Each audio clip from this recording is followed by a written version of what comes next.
అమృత story part 2 continuation అండి. ఇప్పుడు నిన్న మాట్లాడుకున్నాం కదా, మా హస్బెండ్ ఏమన్నారు, ఆ మెసేజ్ చూశాక అదంతా చెప్పాం కదా. ఈరోజు దాని కంటిన్యూషన్ అయితే చేద్దాం. అది చూశాక మా హస్బెండ్ అయితే నన్ను కొట్టడం జరిగింది. అలా కొట్టిన తర్వాత మా ఇద్దరి మధ్య అయితే చాలా డిస్టర్బెన్స్ అయితే స్టార్ట్ అయ్యింది. సరేలే అని ఇంకా నేను సైలెంట్గా ఉన్నాను. ఇప్పుడైతే నాకు వేరే కంపెనీలో అయితే జాబ్ వచ్చింది. నేను నా ఫ్యామిలీ అందరం ఇప్పుడైతే చాలా అంటే చాలా హ్యాపీగా ఉన్నాం.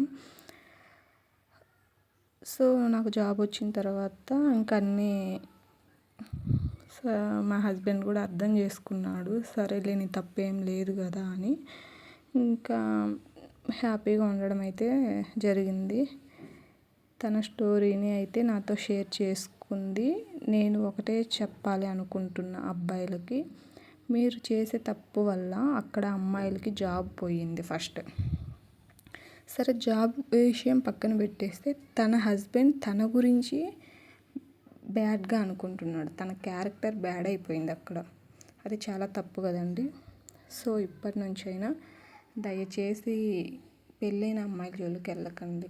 ఫ్యామిలీ స్పాయిల్ అయిపోయింది తనకి. సో అది తెలుసుకోండి. ఎందుకంటే మీ ఇంట్లో కూడా అక్క చెల్లెళ్ళు ఉంటారు కదా. నేనైతే అదే చెప్పాలనుకుంటున్నాను. అమృత అయితే చాలా మంచి డెసిషన్ తీసుకుందని అయితే చెప్తున్నాను. ఇప్పుడైతే తను చాలా హ్యాపీగా ఉందంట. తన స్టోరీ అయితే నాకు షేర్ చేసింది. నీ సబ్స్క్రైబర్స్కి చెప్పు, వాళ్ళు కూడా వింటారు కదా అంటే ఓకే అని మీతో అయితే షేర్ చేస్తున్నా.